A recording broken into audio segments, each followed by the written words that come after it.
नमस्कार दोस्तों, आपका स्वागत करता हूं इस YouTube channel SK coaching centre पर। दोस्तों आज हम लोग रीजनिंग के एक और नए पार्ट को देखने वाले हैं। ये रीजनिंग का पार्ट नंबर आपका 242 होने वाला है। अगर आप लोग इससे पहले वाले पार्ट नहीं देखे होंगे तो ज़रूर जाकर देख लीजिएगा। इस पार्ट के अंदर आज हम लोग रीजनिंग के 15 अलग अलग प्रकार के अलग अलग पार्ट से इम्पोर्टेंट प्रश्न को देखने वाले हैं, जो कि आपको आने वाले आगामी सभी परीक्षाओं के लिए काफ़ी इम्पोर्टेंट होने वाला है। अभी आपको एग्जाम में कुछ इसी प्रकार के रीजनिंग के प्रश्न पूछे जाते हैं, तो सभी प्रश्न को पहले आप लोग खुद से ज़रूर सॉल्व करने की कोशिश कीजिएगा और आप लोग हमारे साथ अंत तक ज़रूर बने रहिएगा। सभी प्रश्न को हम लोग एकदम शॉर्ट ट्रिक के साथ सॉल्व करेंगे। तो चलिए हम लोग 1 नंबर क्वेश्चन की ओर चलते हैं। ये रहा क्वेश्चन नंबर 1। क्वेश्चन नंबर 1 आपको कह रहा है नीचे दिए गए प्रश्न में संबंधित शब्द को चुनिए। संबंधित शब्द चुनने के लिए बोला जा रहा है प्रश्न आपको कह रहा है जिस प्रकार से तीर का संबंध धनुष के साथ है, उसी प्रकार से आप लोगों से पूछा जा रहा है ये दोनों क्वेश्चन मार्क पे कौन से शब्द भरे जाएंगे। सबसे पहले आप लोग यहाँ पर ये समझने की कोशिश कीजिएगा तीर से धनुष आपका किस प्रकार से संबंधित है। तीर से धनुष आपका किस प्रकार से लिखा हुआ है, उसी प्रकार से आप लोग सोचिएगा ये दोनों क्वेश्चन मार्क पे आपके कौन से शब्द भरे जाएंगे। अगर आप लोग ध्यान से देखिएगा तो तीर जो है वो धनुष से चलाया जाता है। तीर जो है वो धनुष से चलाया जाता है। इसी प्रकार के संबंधित ऑप्शन को देखेंगे तो ऑप्शन नंबर सी में देखिएगा गोली जो है वो आपका बंदूक से चलाया जाता है, यानी कि इस वाले क्वेश्चन मार्क पे आपका गोली और इस वाले क्वेश्चन मार्क पे आपका बंदूक भरा जाएगा। जिस प्रकार से तीर धनुष से चलाया जाता है उसी प्रकार से गोली बंदूक से चलाया जाता है। क्वेश्चन नंबर 1 का आपका ऑप्शन नंबर सी जो है सही उत्तर बनता है। चलिए अगले प्रश्न की ओर हम लोग चलेंगे, क्वेश्चन नंबर 2 की ओर। ये रहा क्वेश्चन नंबर 2। क्वेश्चन नंबर 2 आपको कह रहा है नीचे दिए गए प्रश्न में संबंधित संख्या को चुनिए। इस बार आपको संबंधित संख्या चुनने के लिए बोला जा रहा है प्रश्न आपको कह रहा है जिस प्रकार से 5 का संबंध 35 के साथ है, उसी प्रकार से आप लोगों से पूछा जा रहा है ये दोनों क्वेश्चन मार्क पे कौन से संख्या भरे जाएंगे। ये जो प्रश्न है ये आपका नंबर एनालॉजी रीजनिंग का प्रश्न है और इस प्रकार के भी प्रश्न आपको बार बार एग्जाम में पूछे जाते हैं। तो पहले आप लोग खुद से ज़रूर सॉल्व करने की कोशिश कीजिएगा। सबसे पहले आप लोग यहाँ पर ये समझने की कोशिश कीजिएगा 5 से हम लोग 35 किस प्रकार से ला सकते हैं, 5 से 35 किस प्रकार से संबंधित है। इसी प्रकार के संबंधित ऑप्शन को हम लोग देखेंगे। ध्यान से देखिएगा 5 से 35 है। अगर हम लोग पहले 5 गुना 7 करते हैं तो ये आपका 35 बनता है। और यहाँ पर ध्यान से देखिएगा तो 5 जो है ये आपका एक अभाज्य संख्या है और 5 के बाद अगला अभाज्य संख्या आपका 7 होता है, यानी कि 5 आपका एक अभाज्य संख्या है तो अगले अभाज्य संख्या से गुना कर दिया गया है। इसी प्रकार के संबंधित ऑप्शन को देखेंगे तो ऑप्शन नंबर बी में देखिएगा 7 से आपका 77 है। 7 जो है ये आपका एक अभाज्य संख्या होता है और 7 से अगला अभाज्य संख्या आपका 11 होता है। देखिएगा 7 गुना 11 जो है ये आपका 77 होता है। यहाँ पर आपका 77 दिया गया है, यानी कि इस वाले क्वेश्चन मार्क पे आपका 7 और इस वाले क्वेश्चन मार्क पे आपका 77 भरा जाएगा। क्वेश्चन नंबर 2 का आपका ऑप्शन नंबर बी जो है सही उत्तर बनता है। चलिए अगले प्रश्न की ओर हम लोग चलेंगे, क्वेश्चन नंबर 3 की ओर। ये रहा क्वेश्चन नंबर 3। क्वेश्चन नंबर 3 आपको कह रहा है नीचे दिए गए प्रश्न में लुप्त संख्या ज्ञात करें। इस बार आपको लुप्त संख्या निकालने के लिए बोला जा रहा है। ये जो प्रश्न है ये आपका मिसिंग नंबर से रिलेटेड प्रश्न है। यहाँ पर आपका एक क्वेश्चन मार्क है। इस वाले क्वेश्चन मार्क पे आपका कौन सा संख्या भरा जाएगा ये आप लोगों से पूछ रहा है। दोस्तों ये भी प्रश्न आपके लिए काफ़ी इम्पोर्टेंट प्रश्न है, तो पहले आप लोग खुद से ज़रूर सॉल्व करने की कोशिश कीजिएगा। इस वाले पार्ट में आपको जितने भी प्रश्न कराए जाएंगे वो सारे प्रश्न आपके आने वाले आगामी सभी परीक्षाओं के लिए काफ़ी इम्पोर्टेंट होने वाला है। तो सभी प्रश्न को पहले आप लोग खुद से ज़रूर सॉल्व करने की कोशिश कीजिएगा। देखिए, जब भी आपको इस प्रकार के मिसिंग नंबर से रिलेटेड प्रश्न देखने को मिले तो ऐसे प्रश्न को हम लोग दो तरीके से सॉल्व करने की कोशिश कर सकते हैं। सबसे पहले हम लोग प्रश्न को इस लाइन से सॉल्व करने की कोशिश करेंगे। अगर इस लाइन से हमारा प्रश्न सॉल्व नहीं होता है तो फिर हम लोग प्रश्न को इस लाइन से सॉल्व करने की कोशिश करेंगे। देखिएगा, पहले अगर हम लोग इस वाले लाइन से सॉल्व करने की कोशिश करते हैं तो आपका यहाँ पर क्वेश्चन मार्क है, यानी कि सबसे पहले हम लोग ये समझने की कोशिश करेंगे यहाँ पर आपका 21, 12 और 9 से 24 किस प्रकार से लिखा हुआ है, 17, 19 और 14 से 22 किस प्रकार से लिखा हुआ है। उसी प्रकार से हम लोग सोचेंगे 13, 19 और 17 से हमारा कौन सा संख्या बनेगा जो इस वाले क्वेश्चन मार्क पे भरे जाएंगे। सबसे पहले हम लोगों को क्या करना है, ये तीनों संख्याओं से 24 लाना है। अगर हम लोग सबसे पहले पहला संख्या प्लस करते हैं दूसरा संख्या माइनस तीसरा संख्या, दूसरा संख्या आपका 12 है, माइनस करेंगे तीसरा संख्या आपका 9 है। यहाँ पर देखिएगा, पहला संख्या 21 है, प्लस करेंगे 12 माइनस 9 जो है ये आपका 3 होता है। 21 प्लस 3 आपका 24 बनता है। नीचे आपका 24 दिया गया है। वही सेम आगे करेंगे, पहला संख्या प्लस दूसरा संख्या माइनस तीसरा संख्या, दूसरा संख्या 19 है, माइनस करेंगे तीसरा संख्या आपका 14 है। यहाँ पर देखिएगा 17 प्लस करेंगे 19 माइनस 14 जो है ये आपका 5 होता है, और 17 प्लस 5 जो है ये आपका 22 होता है। आगे देखिएगा वही सेम हम लोग करेंगे, तो पहला संख्या 13 है तो 13 प्लस करेंगे दूसरा संख्या आपका 19 है, दूसरा संख्या माइनस करेंगे तीसरा संख्या आपका 17 है। यहाँ पर देखिएगा जब हम लोग 13 प्लस करेंगे 19 माइनस 17 जो है ये आपका 2 होता है। 13 प्लस 2 आपका 15 बनता है।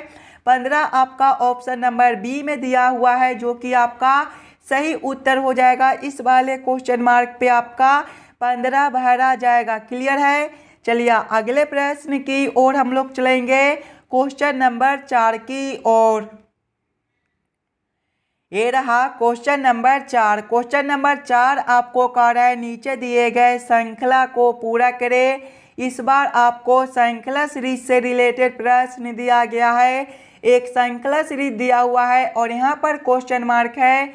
इस वाले क्वेश्चन मार्क पे आपका कौन सा संख्या भरा जाएगा ये आप लोगों से पूछ रहा है। सबसे पहले आप लोग श्रृंखला सीरीज को ध्यान से देखिएगा। श्रृंखला सीरीज को देखिएगा तो पहले आपका 2 दिया गया है, 2 के आगे आपका 3 दिया हुआ है, 3 के आगे आपका 5 है, 5 के आगे आपका 9 है, 9 के आगे आपका 17 है, और इसके आगे आपका क्वेश्चन मार्क है। अगर आप लोग ध्यान से देखिएगा इस वाले श्रृंखला सीरीज को, तो देखिए 2 से आपका 3 है, 3 से 5 है, 5 से 9 है, 9 से 17 है, और आगे आपका क्वेश्चन मार्क है। ये सभी संख्या जो है एक दूसरे संख्या के दुगने के करीब में है। जैसे कि 2 से आपका 3 है तो यहाँ पर आपका गुना 2 माइनस 1 है, 2 गुना 2 आपका 4 होता है, 4 माइनस 1 आपका 3 होता है। आगे देखिएगा 3 से आपका 5 है, 3 गुना 2 माइनस 1 है। आगे देखिएगा 5 से आपका 9 है, यहाँ पर भी आपका गुना 2 माइनस 1 बनता है। 9 से आपका 17 है, गुना 2 माइनस 1 है, और आगे देखिएगा आपका क्वेश्चन मार्क है। सभी में गुना 2 माइनस 1, गुना 2 माइनस 1, गुना 2 माइनस 1, गुना 2 माइनस 1, तो वही सेम हम लोग आगे करेंगे। गुना 2 माइनस 1, 17 गुना 2 जो है ये आपका 34 होता है, 34 माइनस 1 आपका 33 बनता है। 33 आपका ऑप्शन नंबर डी में दिया गया है, जो कि आपका सही उत्तर हो जाएगा। इस वाले क्वेश्चन मार्क पे आपका 33 भरा जाएगा। क्लियर है। चलिए अगले प्रश्न की ओर हम लोग चलेंगे, क्वेश्चन नंबर 5 की ओर। ये रहा क्वेश्चन नंबर 5। क्वेश्चन नंबर 5 आपको कह रहा है यदि a बराबर 26 और t बराबर 55 है तो स्पेक्टर बराबर क्वेश्चन मार्क।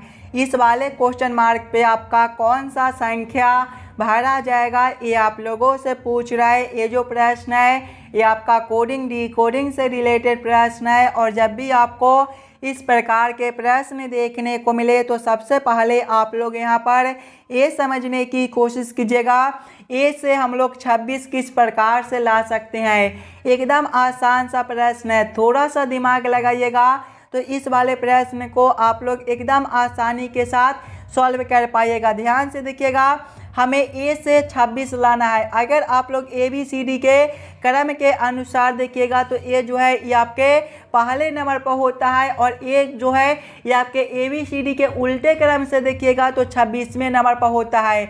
यानी कि यहाँ पर जो है उल्टा क्रम में लिखा हुआ है। उसी प्रकार से आगे देखिएगा टी को, तो टी जो है ये आपके टी ई ए से मिलकर बनता है। इसके भी सभी अक्षर को हम लोग ए बी सी डी के उल्टा क्रम में लिखेंगे तो देखिए टी जो है ये आपके ए बी सी डी के सीधे क्रम में 20वें नंबर पर होता है और टी जो है ये आपके ए बी सी डी के उल्टे क्रम में 7वें नंबर पर होता है। ई को देखिएगा तो ई जो है ये आपके ए बी सी डी के सीधे क्रम में 22वें नंबर पर होता है और ए बी सी डी के उल्टे क्रम में आपका जो है ई जो है ये आपके ए बी सी डी के सीधे क्रम में 5वें नंबर पर होता है और ए बी सी डी के उल्टे क्रम में ये आपका 22वें नंबर पर होता है। आगे देखिएगा आपका ए है, ए जो है ये आपके सीधे क्रम में पहले नंबर पर होता है और उल्टे क्रम में आपका 26वें नंबर पर होता है। अब आप लोग ये सभी संख्याओं को आपस में जोड़कर देखिएगा तो 7 + 22 आपका 29 और 29 + 26 जो है ये आपका 55 होता है। देखिए यहाँ पर आपका 55 भी दिया गया है। यानी कि इसी प्रकार से इस वाले प्रश्न को हम लोग सॉल्व कर सकते हैं। तो वही सेम हम लोग आगे स्पेक्टर के साथ करेंगे। स्पेक्टर जो है ये आपके A C P A double T E R से मिलकर बनता है। इसके भी सभी अक्षर को हम लोग ए बी सी डी के उल्टे क्रम में लिखेंगे। देखिएगा एस जो है ये आपके ए बी सी डी के सीधे क्रम में 19वें नंबर पर होता है और उल्टे क्रम में आपका 8वें नंबर पर होता है। आगे देखिएगा पी है, पी जो है ये आपके सीधे क्रम में 16वें नंबर पर होता है और उल्टे क्रम में देखिएगा तो ये जो है सीधे नंबर में है जो ये आपके 16वें नंबर पर होता है और उल्टे नंबर में ये आपका जो है ये आपका 11वें नंबर पर होता है। आगे देखिएगा आपका ए है, सीधे क्रम में पहले नंबर पर होता है और उल्टे क्रम में ये आपका 26वें नंबर पर होता है। आगे आपका टी है, ये आपका सीधे क्रम में 20वें नंबर पर होता है और उल्टे क्रम में जो है ये आपका 7वें नंबर पर होता है। फिर से आपका टी है तो फिर से आपका 7 बनेगा। आगे आपका ई है, ये आपके ए बी सी डी के सीधे क्रम में 5वें और उल्टे में आपका 22वें पर होता है। आगे देखिएगा आपका आर है, ये आपका सीधे क्रम में 18वें और उल्टे क्रम में जो है ये आपके 9वें नंबर पर होता है। अब आप लोग ये सभी संख्याओं को आपस में जोड़िएगा। ध्यान से देखिएगा तो 8 + 11 जो है ये आपका 19 होता है। 19 + 26 जो है ये आपका 45, 45 + 7 आपका 52, 52 + 7 आपका 29, 29 52 + 7 जो है ये आपका 59, 59 + 22 जो है ये आपका 81 और 81 + 9 जो है ये आपका 90 बनता है। 90 आपका कौन सा ऑप्शन में दिया गया है? 90 आपका ऑप्शन नंबर बी में दिया हुआ है जो कि आपका सही उत्तर बन जाएगा। इस वाले क्वेश्चन मार्क पे आपका 90 भरा जाएगा। क्लियर है? चलिए अगले प्रश्न की ओर हम लोग चलेंगे, क्वेश्चन नंबर 6 की ओर। ये रहा क्वेश्चन नंबर 6। क्वेश्चन नंबर 6 आपको कह रहा है निम्नलिखित शब्दों के अर्थपूर्ण अनुक्रम में सजाइए। चाबी, दरवाजा, ताला, कमरा, स्विच ऑन का किस प्रकार से सही क्रम बनेगा ये आप लोगों से पूछ रहा है। सबसे पहले आप लोग ये सभी शब्दों को ध्यान से देखिएगा और समझने की कोशिश कीजिएगा ये सभी शब्दों का आपका किस प्रकार से सही क्रम बनता है। अगर आप लोग ध्यान से देखिएगा तो इसमें सबसे पहले जो है वो आपके चाबी हो जाएंगे, यानी कि 1 नंबर। चाबी के बाद जो है वो आपका ताला हो जाएगा, यानी कि 3 नंबर। ताला के बाद जो है वो आपका दरवाज़ा हो जाएगा, यानी कि 2 नंबर। दरवाज़ा के बाद जो है वो आपका कमरा हो जाएगा, यानी कि 4 नंबर। कमरा के बाद जो है वो आपका स्विच ऑन हो जाएगा, यानी कि 5 नंबर। कौन सा ऑप्शन में आपका 1 3 2 4 5 दिया गया है? ध्यान से देखिएगा ऑप्शन नंबर सी में तो 1 3 2 4 5 दिया गया है। यानी कि ये सभी शब्दों का जो सही क्रम है वो आपका ऑप्शन नंबर सी में दिया गया है। तो क्वेश्चन नंबर 6 का आपका ऑप्शन नंबर सी जो है सही उत्तर बनता है। चलिए अगले प्रश्न की ओर हम लोग चलेंगे, क्वेश्चन नंबर 7 की ओर। ये रहा क्वेश्चन नंबर 7। क्वेश्चन नंबर 7 जो है ये आपका वेन आरेख वेन डायग्राम से रिलेटेड प्रश्न है। टीवी, कैमरा और ट्रेन का किस प्रकार से वेन आरेख वेन डायग्राम बनेगा, ये आप लोगों से पूछ रहा है। जब भी आपको वेन आरेख वेन डायग्राम से रिलेटेड प्रश्न देखने को मिले तो सबसे पहले आप लोग ये समझने की कोशिश कीजिएगा ये सभी शब्दों में कौन शब्द किसके साथ संबंधित है, किसके अंदर हम लोग किसको रख सकते हैं। ध्यान से देखिएगा, टीवी है, कैमरा है और ट्रेन है। देखिए टीवी आपका अलग शब्द है, कैमरा भी आपका एक अलग शब्द है और ट्रेन भी आपका एक अलग शब्द दिया गया है। यानी कि ये तीनों शब्द आपका अलग अलग दिया गया है। तो ये तीनों का जो वेन आरेख वेन डायग्राम है ये आपका कुछ इस प्रकार से बन जाएगा। इस प्रकार का वेन आरेख वेन डायग्राम आपका ऑप्शन नंबर डी में दिया गया है, जो कि आपका सही उत्तर बनता है। चलिए अगले प्रश्न की ओर हम लोग चलेंगे, क्वेश्चन नंबर 8 की ओर।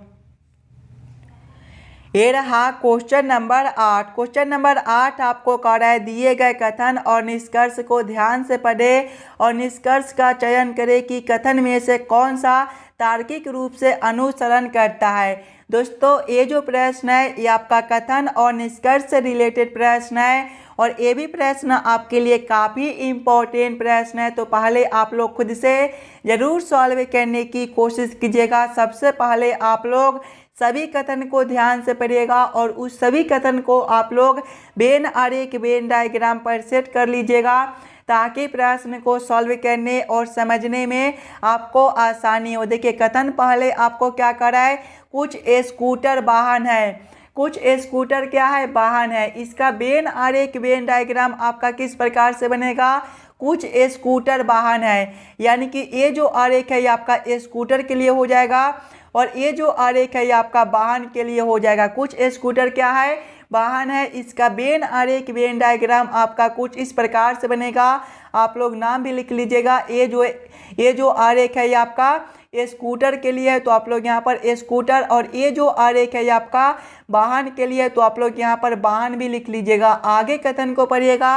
आगे कथन आपको कह रहा है सभी वाहन तेज है। सभी वाहन क्या है, तेज है। यानी कि तेज के अंदर जो है वो आपके वाहन हो जाएंगे। यानी कि ये जो आरेख है ये आपका तेज के लिए हो जाएगा, तो आप लोग यहाँ पर तेज भी लिख लीजिएगा। अब आप लोग इस वाले वेन आरेख वेन डायग्राम के आधार पर निष्कर्ष को सही या फिर गलत कीजिएगा।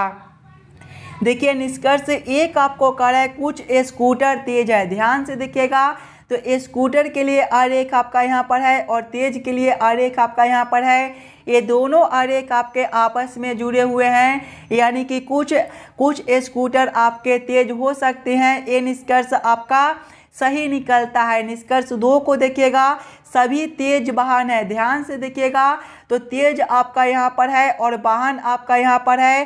तेज के अंदर ही आपका वाहन दिया गया है। यानी कि सभी तेज आपका वाहन नहीं हो सकता है। सभी वाहन आपका तेज हो सकता है, लेकिन सभी तेज आपका वाहन नहीं बनता है। ये निष्कर्ष आपका गलत हो जाएगा। केवल निष्कर्ष 1 आपका अनुसरण करता है। कौन सा ऑप्शन में केवल निष्कर्ष 1 को दिया गया है, ऑप्शन नंबर सी में देखिएगा, तो केवल निष्कर्ष केवल 1 अनुसरण करता है। यानी कि क्वेश्चन नंबर 8 का आपका ऑप्शन नंबर सी जो है सही उत्तर बनता है। चलिए अगले प्रश्न की ओर हम लोग चलेंगे, क्वेश्चन नंबर 9 की ओर।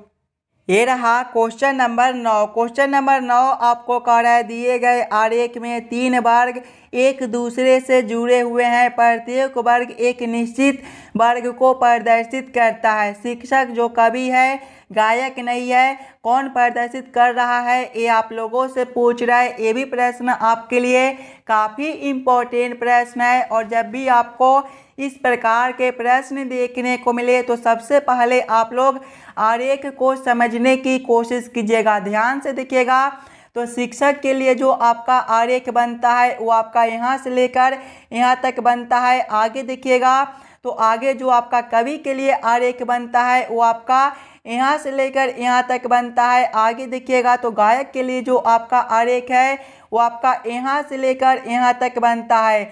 अब आप लोग प्रश्न को ध्यान से पढ़िएगा और समझने की कोशिश कीजिएगा प्रश्न आप लोगों से क्या पूछ रहा है। देखिए प्रश्न आप लोगों से पूछ रहा है शिक्षक जो कवि है लेकिन गायक नहीं है, यानी कि शिक्षक भी होना चाहिए, कवि भी होना चाहिए, लेकिन गायक नहीं होना चाहिए। यानी कि हम लोग केवल शिक्षक और कवि में संबंधित को देखेंगे। कौन सा अक्षर आपका ऐसा है जो केवल आपका शिक्षक और कवि में दिया गया है। अगर आप लोग ध्यान से देखिएगा तो बी आपका एक ऐसा अक्षर है जो केवल आपका शिक्षक और कवि में दिया गया है, यानी कि बी जो है वो आपका सही उत्तर बनता है। बी आपका ऑप्शन नंबर डी में दिया गया है जो कि आपका सही उत्तर हो जाएगा। क्वेश्चन नंबर 9 का आपका ऑप्शन नंबर डी जो है सही उत्तर बनता है। चलिए अगले प्रश्न की ओर हम लोग चलेंगे, क्वेश्चन नंबर 10 की ओर। ये रहा क्वेश्चन नंबर 10। क्वेश्चन नंबर 10 आपको कह रहा है निम्न आकृति के लिए सही दर्पण छवि का चयन करें।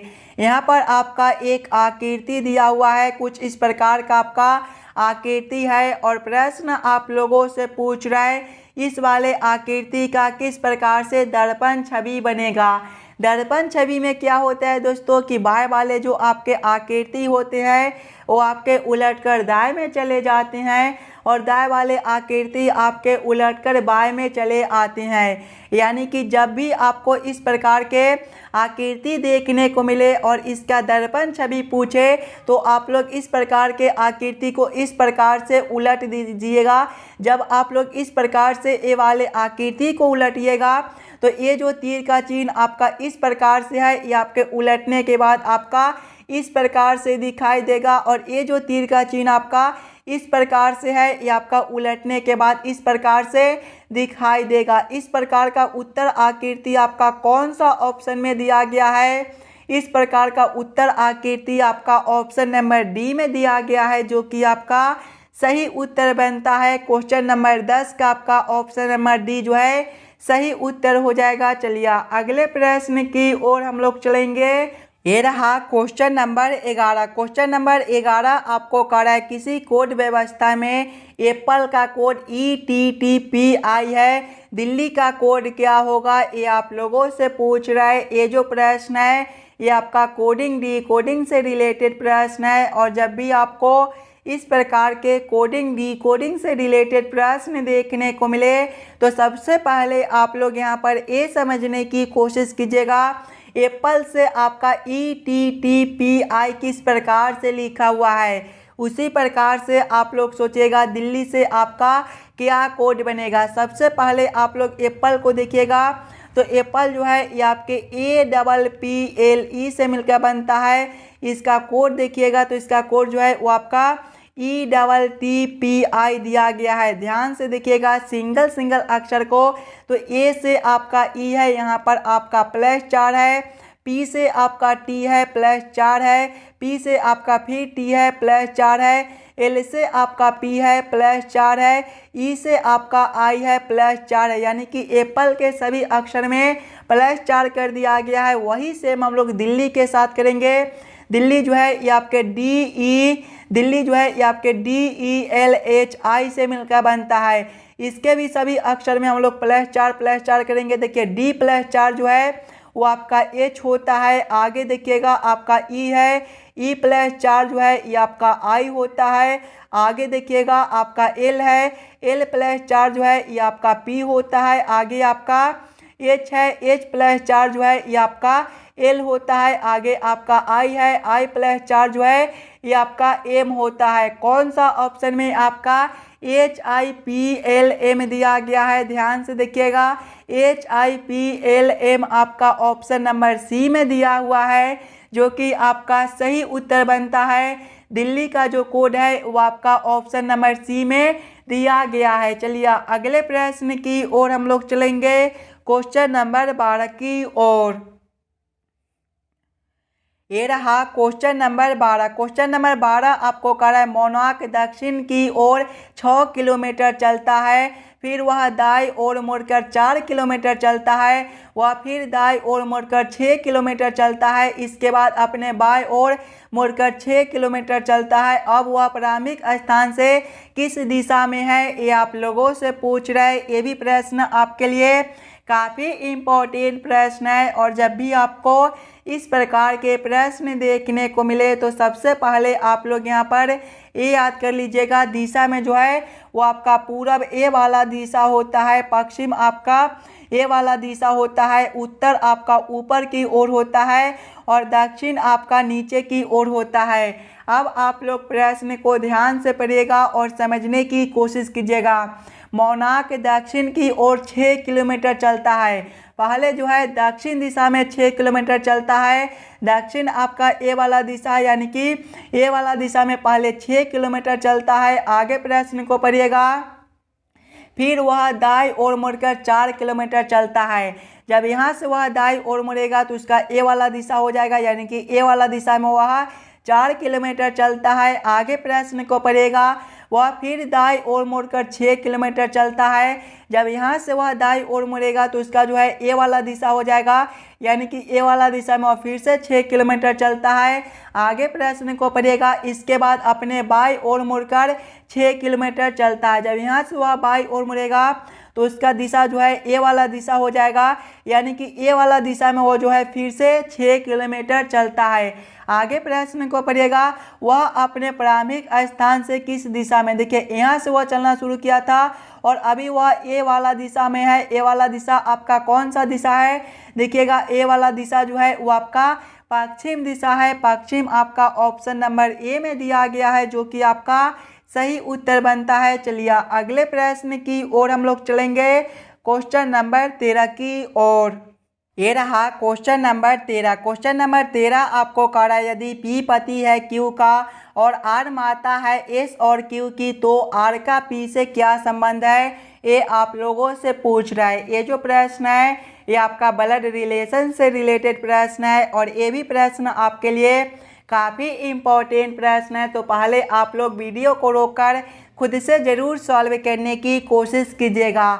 सबसे पहले आप लोग प्रश्न को ध्यान से पढ़िएगा और समझने की कोशिश कीजिएगा प्रश्न आपको क्या कर रहा है। देखिए प्रश्न पहले आपको कह रहा है पी पति है क्यू का। पी कौन है, पति है। क्यू का पति है, मतलब एक ही पीढ़ी का होगा, यानी कि दोनों को हम लोग सामने सामने रखेंगे। पी के सामने किसको रखेंगे, क्यू को रखेंगे। क्या रिश्ता है, पति का है, तो आप लोग यहाँ पर पति लिख लीजिएगा। आगे प्रश्न को पढ़िएगा।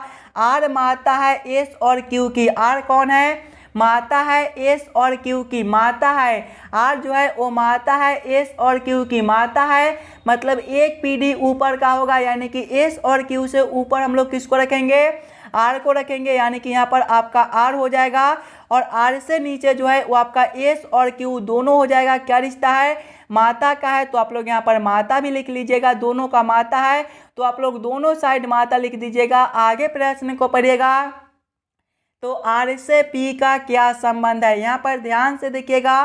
तो पी जो है वो पति है क्यू का, और क्यू का माता आर है, यानी कि आपके पत्नी का माँ आपका कौन लगेगा, आपके पत्नी का जो माँ है वो आपका सास लगेगा। यानी कि पी और आर का जो रिश्ता है वो आपका सास का रिश्ता है, तो आप लोग यहाँ पर सास लिख लीजिएगा। ध्यान से देखिएगा। पी पति है क्यू का, यानी कि पी पति है क्यू का, यानी कि पी का जो पत्नी है वो क्यू है, और क्यू का माता आर है, यानी कि आपके पत्नी का माता जो है वो आपका सास लगेगा। सास आपका ऑप्शन नंबर डी में दिया गया है, जो कि आपका सही उत्तर बनता है। चलिए अगले प्रश्न की ओर हम लोग चलेंगे, क्वेश्चन नंबर 14 की ओर। ये रहा क्वेश्चन नंबर 14। क्वेश्चन नंबर 14 आपको कह रहा है नीचे दिए गए प्रश्न में संबंधित अक्षरों को चुनिए। इस बार आपको संबंधित अक्षर चुनने के लिए बोला जा रहा है। प्रश्न आपको कह रहा है जिस प्रकार से VAB का संबंध UCD के साथ है, उसी प्रकार से आप लोगों से पूछा जा रहा है TEF का संबंध कौन सा अक्षर के साथ होगा, जो इस वाले क्वेश्चन मार्क पे भरे जाएंगे। सबसे पहले आप लोग यहाँ पर ये समझने की कोशिश कीजिएगा, VAB से आपका UCD किस प्रकार से लिखा हुआ है। अगर आप लोग ध्यान से देखिएगा तो V से आपका U है, यहाँ पर -1 है, A से आपका C है +2 है, B से आपका D है +2 है, यानी कि पहले वाले अक्षर में -1 और दूसरे और तीसरे में +2 कर दिया गया है। वही सेम हम लोग आगे करेंगे। आगे आपका TEF दिया गया है, पहले वाले अक्षर में -1 करना है, T-1 आपका S होता है और दूसरे और तीसरे में +2 करना है। E+2 जो है ये आपका G होता है और F+2 जो है ये आपका H होता है। कौन सा ऑप्शन में आपका SGH दिया गया है। SGH आपका ऑप्शन नंबर देखिएगा तो बी में दिया गया है, जो कि आपका सही उत्तर बनता है। चलिए अगले प्रश्न की ओर हम लोग चलेंगे, क्वेश्चन नंबर 15 की ओर। ये रहा क्वेश्चन नंबर 15 और दोस्तों ये जो प्रश्न है ये आपके होमवर्क के तौर पे छोड़े जाते हैं, तो इस वाले प्रश्न को आप लोग खुद से ज़रूर सॉल्व कीजिएगा और आप लोग हमें ज़रूर कमेंट करके बताइएगा कि आज के 15 प्रश्न में से आप लोग कितने प्रश्न को खुद से सॉल्व किए हो। अगर आपको किसी भी प्रश्न में कहीं पर भी कोई दिक्कत हो तो हमें वो भी कमेंट करके बता दीजिएगा। और जितने बच्चे इस वाले YouTube चैनल पर नए हो, चैनल को सब्सक्राइब और वीडियो को लाइक ज़रूर करके जाइएगा। चलिए हम लोग मिलते हैं आपसे अगले वीडियो में। धन्यवाद।